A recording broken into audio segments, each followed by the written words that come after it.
अस्सलामुअलैकुम दोस्तों, तुसी वेख रहे हो पाक पंजाब टीवी ते मैं हाँ तुहाडा दोस्त अब्दुल वाहिद। दोस्तों माशाल्लाह तुहाडे वास्ते एक बहुत ही अच्छी ते इंतहाई सस्ती ज़मीन की वीडियो लेकर हाज़र होया।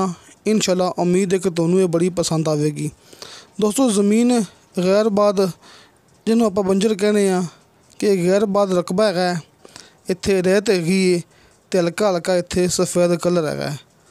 दोस्तों ज़मीन आबाद हो सकती है, बल्कि इस इलाके च आस पास में काफ़ी ज़मीन भरावां दिखा चुके हैं जिहड़े कि आबाद भी हैगियां ने। तो वो भी ज़मीन किसी दौर च जिवें ये ज़मीन हैगी इस तरह ही सी, उन्हें लोगों ने दोस्तों ने मेहनत की है तो वो ज़मीन आबाद हो चुकी है। इस वास्ते कोई ज़मीन ऐसी नहीं होंदी जिहड़ी मेहनत नाल आबाद ना हो सके।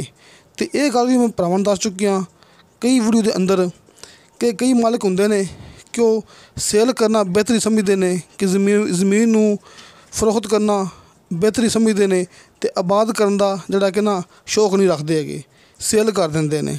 इस वास्ते जिहड़ी ये ज़मीन है आबाद हो सकती है। आस पास रकबे आबाद हैगे ने, बल्कि मैं दिखा चुकिया कि मैं भरावां नूं दस भी चुकिया कि हर ज़मीन इस इलाके पहले इस तरह ही सी जिस तरह के भरावां नूं सामने नज़र आ रहा है। हल्का हल्का घास उग्या होया है हरे हरे रंग का। दोस्तों ये खास निशान होंदी है, खास पहचान होंदी है कि ज़मीन आबाद हो सकती है। जिथे घाह उग सके, जिथे घाह आप नज़र आ जाए, समझ लो कि वो ज़मीन आबाद हो सकती है। सिर्फ आप हाल चलाना है तो मिट्टी का इंतज़ाम करना है तो ज़मीन आबाद हो जाएगी। दोस्तों कोई ज़मीन ऐसी नहीं हैगी जिहड़ी मेहनत करने नाल आबाद ना होंदी होवे। दोस्तों हुण आपां गल करांगे इस ज़मीन के बारे च। दोस्तों ये ज़मीन इंतहाई सस्ती है तो मुनासिब कीमत विच है, नहर के बिल्कुल करीब है, बल्कि सामने भरावां नूं नहर दिखा भी रहा। दोस्तों नहर के बिल्कुल करीब है। साल का इस ज़मीन नूं नहरी पानी है, एक साल का।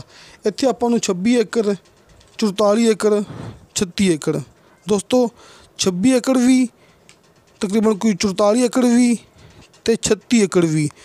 अं समझ लो कि 100 तो उपर ये रकबा इत्थे पिया अपने कोले कि 100 एकड़ तो तकरीबन 104 या 105 एकड़ इत्थे अपने कोले ज़मीन पई जिहड़ी कि गैरबाद है। ज़िला बहावलनगर, तहसील मिंचनाबाद, बहावलनगर शहर तो कोई 12-13 किलोमीटर, मेन रोड तो सिर्फ 3 या 4 किलोमीटर लिंक रोड आंदा है। सिर्फ रकबे के कोल आके रस्ता कच्चा हो जाता है, लेकिन वो भी जिहड़ा कि रस्ता सरकारी है। अब वेखो मैं भरावां नूं फिर दिखा रहा थोड़ा जूम करके। इत्थे घास उग्या होया है, बिल्कुल हरा कचार इत्थे घास उग्या होया है। जिहड़ी पहचान है कि ज़मीन सिर्फ आप हल चलाना है, इत्थे आप फसल उगानी है तो पानी लगाना है तो ज़मीन समझ लो आबाद ही आबाद है। तो दोस्तों हुण आप गल करांगे डिमांड की। दोस्तों इंतहाई सस्ती ज़मीन है। इस ज़मीन की डिमांड की है मालिक ने सिर्फ 4 लाख रुपया। दोस्तों 4 लाख रुपया फी एकड़ की डिमांड है, जिंदे विचों भी थोड़ी बहुती कमी पेशी प्यार मुहब्बत हो जाएगा। तो 3 घरां दी ज़मीन है, 3 फैमिली की ज़मीन है। एक दी 44 एकड़ मैं भरावां दस चुकिया, फिर 26 एकड़, फिर 36 एकड़ कि आप मुकम्मल भी ले सकते हैं तो आप अलग अलग 26 या 44 या 36 इस हिसाब नाल आप अलग अलग टोटे भी ले सकते हैं कि अगर आप मुकम्मल ज़मीन लवांगे आपां नूं सही बन जाएगी। बाकी आप अपनी मर्ज़ी के मुताबिक कम ज़मीन भी ले सकते हैं कि 3 बंदे की ज़मीन है, 3 घरां की ज़मीन है तो आप अलग अलग अपनी मर्ज़ी के मुताबिक ले सकते हैं। दोस्तों ज़ेरे ज़मीन पानी तकरीबन कोई नॉर्मल होंदा है कि जिहड़ा ज़ेरे ज़मीन पानी है वो नॉर्मल होंदा है, लेकिन आस पास फसलों नूं पानी लोग लगाते पे ने। उत्थे अपना पीटर के बोर किए हुए लोगों ने तो पानी फसल नूं लगा रहे हैं, नहरी पानी दे नाल मिक्स करके लगा रहे हैं तो फसल नूं किसी किस्म का कोई नुकसान नहीं हो रहा कि फसल बेहतर होंदी है, कोई मसला नहीं है। आस पास आबादियाँ भी हैगियां ने, आस पास पिंड भी हैगे ने। दोस्तों जिहड़ी ज़मीन भी मैं अपने यूट्यूब चैनल पर अपलोड करता हुन्ना, तुसीं ये गल याद रखनी है कि अपनी मूवी बिल्कुल ओरिजिनल होंदी है। जिहड़ी भरावां नूं दिखावांगे तो मौके ते वो ही होवेगी। अब वेखो सामने दिखा रहे हैं कि खड़ा एक दरख्त 1 किकर का। तुसीं मौके ते आओगे, तुसीं एक तरह की निशानी बना लो अपनी। इत्थे किकर खड़ा सी, तुसीं मौके ते आओगे तो इहो किकर इस जगह ते नज़र आवेगा। एक खास पहचान है कि ਉਹੀ ਜ਼ਮੀਨ है।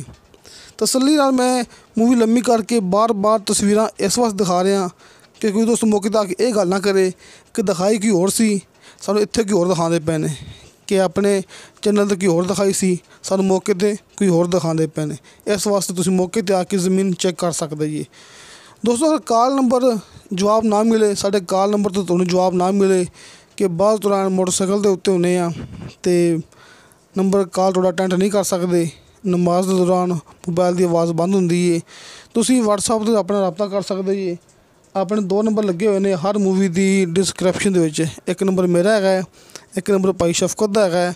दोवें नंबर साडी हर मूवी की डिस्क्रिप्शन दे विच लगे होंदे ने। तुसीं दोवां नंबरां ते कॉल भी कर सकते जी, तुसीं दोवां नंबरां ते WhatsApp मैसेज या वॉइस मैसेज भी कर सकते जी। किसी किस्म का कोई मसला नहीं होंदा। दोस्तों मुकम्मल गलबात कर चुके हैं कि ज़ेरा ज़मीन पानी नॉर्मल होंदा है, बिजली मौके ते आवेगी, टरपैन लगावांगे तो टरपैन का पानी ठीक होंदा है। कि ये भरावां नूं पता है कि टरपैन डूंगी लगदी हुंदी है, 300-400 फुट ते लगदी हुंदी है, इस वास्ते कि 300-400 फुट के पानी इत्थे मिठा भी आ सकता है। ये असीं गल करदे पे तकरीबन कोई 50-60 फुट की, जिथे कि पानी नॉर्मल होंदा है, जिथे लोगों ने आम तौर पर इस्तेमाल किया होया पानी, साल का नहरी पानी। तो दोस्तों तुहानूं साडी वीडियो पसंद आवे, साडी वीडियो लाइक तो शेयर ज़रूर करो, अपने बेहतरीन जे कमेंट से लिख के भेजो, क्योंकि आप सिर्फ भरावां वास्ते वो रकबे लेके हाजिर होने आ ਜਿਹੜੇ कि इंतहाई सस्ते होण। कि मिसाल तौर पर अगर आस पास हुण जी ये ज़मीन हैगी तो आस पास लोग डिमांड करते पे सी 5.5 लाख रुपया फी एकड़ के हिसाब नाल, ते आपां डिमांड की इनकी सिर्फ 4 लाख रुपया फी एकड़ के हिसाब नाल। ते दोस्तों इंशाअल्लाह ताला मिलांगे अगली वीडियो ते। खुदा हाफिज़।